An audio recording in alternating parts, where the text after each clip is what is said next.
Hello everybody, Adrian Plass here. Yes, and Bridget, hello. And this is number 281, unbelievably, in Sounding the Shallows. It's also a first for us, isn't it? Because we are recording this Sitting on the edge of our bed, in the hotel, in the city of Krakow, in Poland. Yeah. And we're there because one of our sons is getting married here tomorrow. But it's been even more, it's been such a challenge to overcome, hasn't it? The very idea that we can still fly places and still make things happen because of your mobility problems. And we've flown all over the world over the last 25 years. But nowhere for about 5. No, and I suppose you just get into the way of thinking, well, getting into the airport, getting to the gate, getting on the plane, all the rest of it is going to be such a... And it hasn't been easy. I mean, it was a hard flight this time, really hard for me anyway, squeezed into a tiny seat. But I was very pleased to do it. Yeah, and the airport assistance was great. I mean, it isn't. It's a funny one, you know. Instead of just marching along and doing one thing and then another, to be bundled into a rather small wheelchair and trundled along by somebody young and fit is a challenge in itself, isn't it? Yes, it's not good when you're feeling vaguely annoyed with someone who's helping you so much. But there we are. Yeah. No, it's overall, I mean, arriving in Krakow and seeing this amazing city was something else, wasn't it? It really was. And what it made me think, Adrian, was that just as we've talked about how people see people once they've ended up in a wheelchair or once they've been physically diminished in some way, it's almost the opposite with Krakow because it's so beautiful. And it was full of tourists and cafes, and there was a market going on, there was a demonstration going on. It was full of life. There were these wonderful horses and carriages. But behind that, in the history of Krakow, has been so much pain. It's almost like it being turned on its head, isn't it? I mean, Auschwitz is just down the road, really. Yes, there are signs offering tourist trips out there. Well, there are. Auschwitz, I'm not sure. No, I wouldn't. No. Think of it like that, really. But it is interesting, isn't it, that to reinvent yourself positively is almost like it being turned on its face, that people who look at you in that chair will see somebody who needs airport assistance. Having said that, I thought it was great. I mean, we had priority and we went up on that lift thing and walked into There's some the plane. very good people. They really helped us. They were yes, lovely. they did. Yeah. They were lovely. Yeah, I don't think people... I mean, it's interesting for me because even now that little man with his notebook and his pen is sitting in my head recording everything that happens. And the whole scenario of being in wheelchairs, physically having life more difficult, is fascinating, and the response of other people is fascinating. So I don't know whether that... Well, somebody suggested recently that you wrote a new sacred diary, Adrian Plass in a wheelchair, but that hasn't quite... Well, actually suggested the decrepit Adrian Plass. Yes, well. Yeah, I don't... Yeah, well, it is. There's some truth in that. I mean, the old, what is it, you know, does she take sugar thing, actually does apply quite strongly. So, yeah, it's interesting. It's a thought. I mean, we're really having quite an interesting week because a week ago we were with this group of writers, ACW, Association of Christian Writers, who I know we've mentioned before, but I've been thinking a lot about the theme of they call it their gathering, and it's people who are published writers, it's people who've never written before, it's that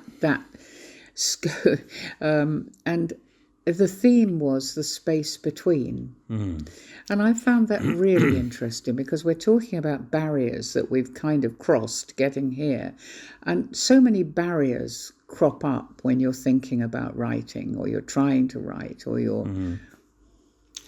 Yeah, there are huge gaps, especially when you start. I mean, I remember, years ago sitting in our upstairs bedroom looking out of the window and starting to write a book.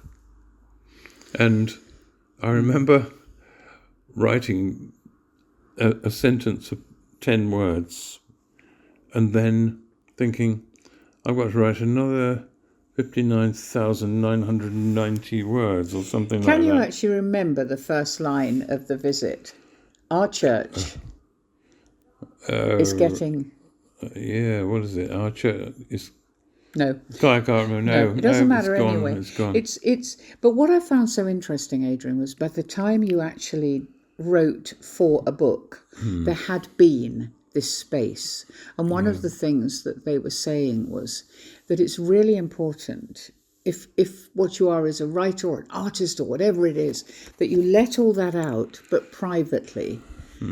But then you look at it and realise very often that you need to allow that to rest before you then write about it, if you saw what I mean, that there's often too much anger and too much pain or too much whatever it is for it to be the right, exactly what you really want to say. Writing about faith is particularly, I mean, I don't know about other faiths, but the Christian faith, you can end up either writing a sermon to yourself, which you think is something for other people, but actually is trying to sort you out. Or you do get angry and cross and people don't want to read it anyway. So I just thank my lucky stars, although Christians don't actually, of course, believe in lucky stars, that I started by writing a funny book, or the second book was a very funny book. Yeah, but that wasn't where you started. Where you started, Adrian, we were looking back at the very first poems you wrote, and there's one of them that was, when does the joy start? Yeah, that's how I felt. And that's how you felt. Yeah. Quite fed up with it, really. The joy hadn't started, or when was it going to? It should actually be said, well, when does the joy start then? Yes, exactly. I mean, because you're taught so many things in little boxes that you have around you, and you open one and you look at it and it says you will be joyful and this will happen. So I think one of the great barriers, and the thing that space did allow, was the belief that telling the truth was okay. Yeah. And that's not easy, because immediately you do that in those circumstances, there's a feeling you're letting some people down, because when people do believe they have to keep themselves between very tight control, in very tight controlling bars, it's disconcerting to feel that someone's saying, no, you don't need that. You've got, I mean, we've mentioned it before, Jesus saying to the disciples in the locked room, or it says he opened their minds, and having your mind opened is not easy, because it feels that there's danger around for writers. It's so long ago now. I don't know how they do it. I don't know how I did it. No, I mean, one person that we met at this conference threw up something that I think is huge. These are Christian writers, but they write all sorts of things, and therefore, for some people, there's a feeling that is where they've been led by God. And one person I talked to felt that she'd been led by God into working in a particular way, and that had to stop because of ill health. So she'd started to write and was really enjoying it, but it wasn't the thing that she thought God had led her into. And so all sorts of problems were cropping up in her mind. Is it all right? I think it's always all right to follow what's inside you, because I believe God's in all of it, really, if you allow him to be. I don't know what to think about that. I agree with you that, writing is a craft. You learn how to write, and it's hard, as you learn how to do any other thing. You do a lot of it and you get it wrong, and you change things, and you gradually access parts of yourself that you never thought would be useful to you. And that is not specifically about anything about God guiding you, but if you have a faith and it's important to you, as you say, it will be a part of what you do. But if you use that to edit your progress, I'm not sure how that will work out, really. I understand it, but I suppose the problem for me is that, looking back, I started to write something that was almost a therapy for me. to use humour to talk about things that had really upset me. And it was only later that it seemed to me that perhaps God took it and thought this is something that could be useful, which I'm very grateful for, and used it. So I don't know any rules for all this. I really, really don't. But how much do you think? Now, that was the book that then a lot of people read. But I mean, if you're talking about creativity, and I mean, I've heard it said so many times, and I'm very comfortable with it, that we believe in a creative God. I mean, we believe in a creator. We believe in somebody who put together the most intricate world. We don't know how it began, and that's another whole story. And it doesn't worry me. I do believe in a creator, and I do believe in the creative part of our minds. So whatever area that is in, it is honouring God to explore it, surely. Never mind whether you were led into a specific thing. Well, yes, you might be a greengrocer and be a Christian greengrocer, and you learn how to do it as well as you can. There is a slightly different but I was thing actually talking about creativity. I mean, obviously that's right. And oh my goodness me, we're the least practical people in the universe. So if there weren't amazing plumbers and electricians and all sorts of other things... No, I'm the least. You're the next to least. Okay, I'll go with that actually, Adrian. Right. But you know what I mean. I'm talking about the creative bit of your mind. And actually, we do know somebody who is very, very much very good at lots of handy things. He's a problem solver. He uses the creativity in his mind to solve problems. Yeah, so you know, I'm not specifically making it arty, but I do think that because that's the area that, having worked with children in care, you ended up in.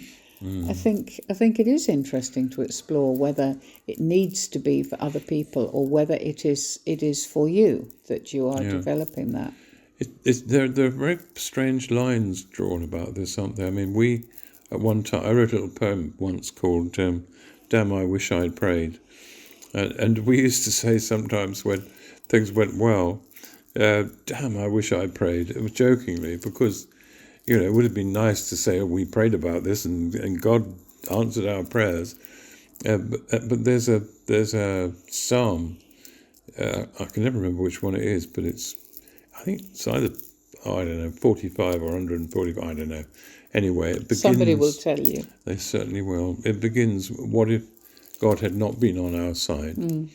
And for me, I think that's more where I'm coming from. That I use whatever crumbs, fragments, bits, pieces I have as a person who likes to create things, and so long as it doesn't involve glue and paint. Well, exactly, or anything to do with actual art, I would say. That's right.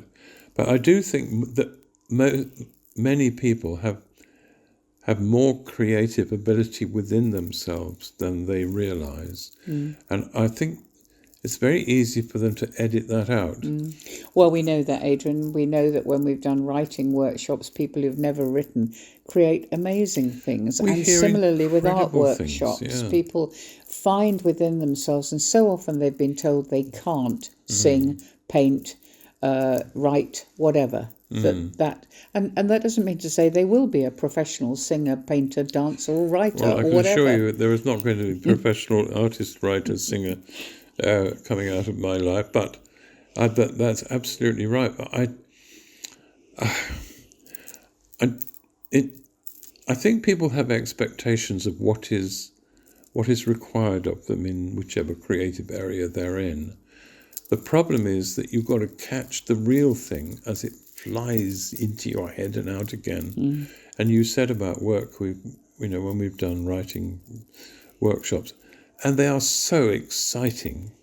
The most exciting bit, I know you will agree, is when we've all chatted a bit and we've talked about some aspects of whatever, and then we go to the place where people are going to write. And because people have permission to go with the thing that moves them most, I mean, we've often said, what made you laugh most? What was most shocking? What frightened you? People tentatively, but with great expectation, read out things that I think they cannot believe they actually written down. And It's interesting, Adrian, because they set aside time for it. They came to a workshop. One of the things I think is a great problem for many, many, many of us, unless you know that you have that label on you as being an artist or a writer or a crochet expert or whatever it is, and you're going to make some money out of it, which means you've got a job. That's your job. And somebody was saying to me that one of the things she's found really hard is people talking about it as though it's her little hobby, writing, when for her it's a passion coming from inside. It's just she hasn't had anything published. As soon as you get something published, you can put that in your passport. And I think there is a real problem with carving out time for yourself and feeling, I am worth this time to do this thing that I've often thought I might like to do.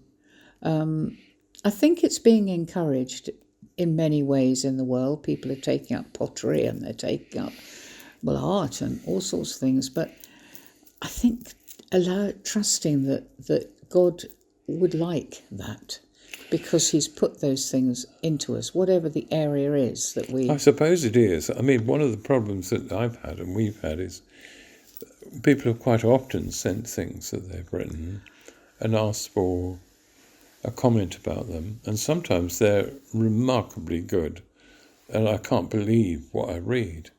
Sometimes they are remarkably not, and I never know what the correct encouragement is for that. Right. I don't think I'm very good at it, but we are often surprised by the quality of things that people write. There are things that get in the way, though.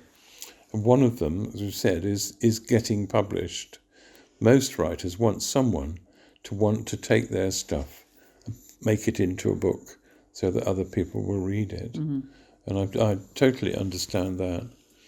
And of course, you can nowadays go the way of organising your own. And lots of people do. Yeah. I think we're talking at slightly cross purposes here, because I'm thinking of the people who love to do whatever the thing is that they feel inside them, with the acknowledgement that they're not going to be expert. The pottery they turn out is not going to be on display, and for people are going to charge a lot of money for it. Yeah. I think I'm talking about something different. Unless you start from there, there is a great danger, like what you've said before, for writers to feel they've first of all got to have all the equipment and lay it out, and I think it's a little bit like that. You can feel, well, it's not going to be very good, therefore I won't begin. I can't justify the time because it's not going to be profitable, and we live in a very profitable world. So, I mean, some of the emails that we get, in fact, many of them are full of interesting, fascinating things, and they're not from people who would necessarily think of themselves as writers, but they're just telling us about something, telling us a story. That's what I meant when I say that when people have permission and freedom and encouragement to look at what is actually happened to them or is happening in them, you get some remarkable results. You're quite right about getting all the equipment. Golfers do it too. Yes. In the days when I used to play golf with our sons, you had people who had amazing golfing equipment, and I know, and the right trousers, the tee with everything correct.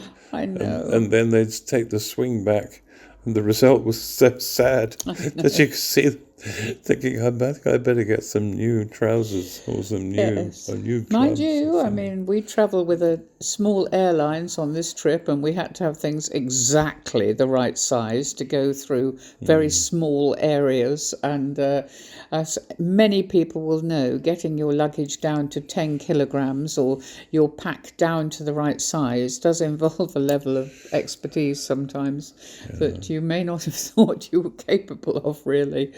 Which throws up another whole thing. What do you leave out when you're writing? What do you edit out? Yeah. because we were talking about not editing, but I edited out quite. In fact, we left a whole bag behind, so I not You did. deliberately You edited our lives. edited our By lives. leaving the bag behind. But yes, we did. Oh well, And our daughter went and rescued it from she did. just outside our house. She did. Thank you, Kate, for rescuing our bag. But anyway, that's no. But I so think this- editing is important, Yeah. and you are a good editor. We've known all sorts of editors, but I mean, you're very good at reducing I'm a things voracious to the right. cutter. Yes, you are. But the, That sounds horrible, but yes, you are. but I would go back to saying that I think having a space to have a good think about things is a very good Yes. idea. And creating a space where you can pour out what you're feeling with the knowledge that it's fine to do that, but maybe if you present it to people and you are too angry, too upset, too vulnerable, it will actually not have the effect you wanted it to have. But having said that, I mean, I know many therapists would say, paint all black if you need to paint all black. Scribble all over things if you need to. It's a process. Yeah. But that isn't the point where you would say, I'd like other people to look at it, maybe. I don't know. I'd love to know what people think about this. We've Yes. thrown up so all would sorts I. of things. Okay, well, you can let us know. That would be good. And we'll talk to you again next week.